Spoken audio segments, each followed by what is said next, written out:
शकत.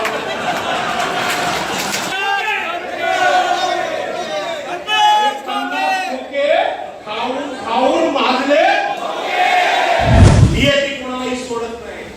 यांनी अनिल देशमुखांना हात घातलं, आमच्या संजय गावकरांना यांनी हात घातलं आणि नवाब मलिकांना सुद्धा हात घातलं.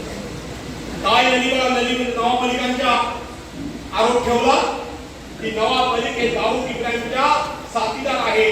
1992-93 साली बॉम्बस्फोट झाला, त्याच्या आरोपीबरोबर त्यांचे संबंध आहेत असा आरोप ठेवला. मुंबईमधल्या दंगली कधी झाल्या?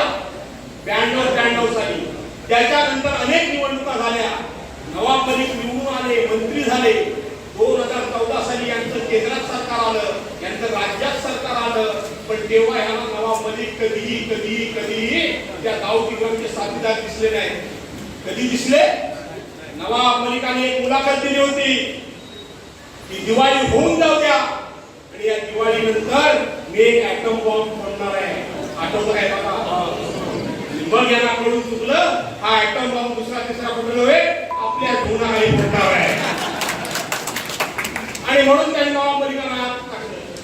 मी नवाब मलिकांचा जाहीर कौतुक करतो, काय व्हायचं तर होईल. परवाच्या दिवशी जाऊन ते भाजपच्या कडेला बसले.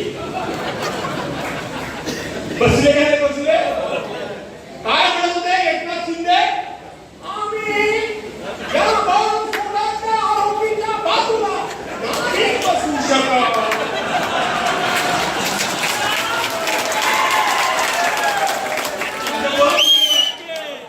आम्ही नाही बसू शकत.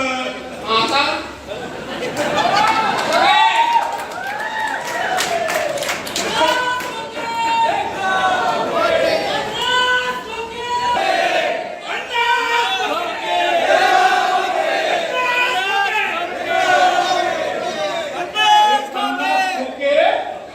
खाऊन माजले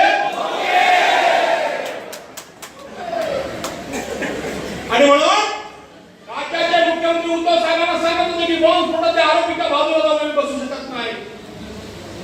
नवाब मलिक परवाच्या दिवशी बसले जाऊन आणि नंतर देवेंद्र फडणवीस यांनी अजितदादांना पत्र दिलं, वाचत काय?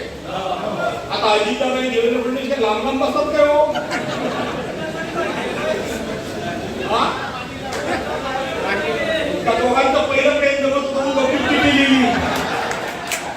महाराष्ट्रातील ताज्या बातम्यांसाठी बघत रहा टाइम्स टुडे 18 न्यूज. सोबतच शेअर करा, सबस्क्राईब करा आणि बेल आयकॉन प्रेस करा.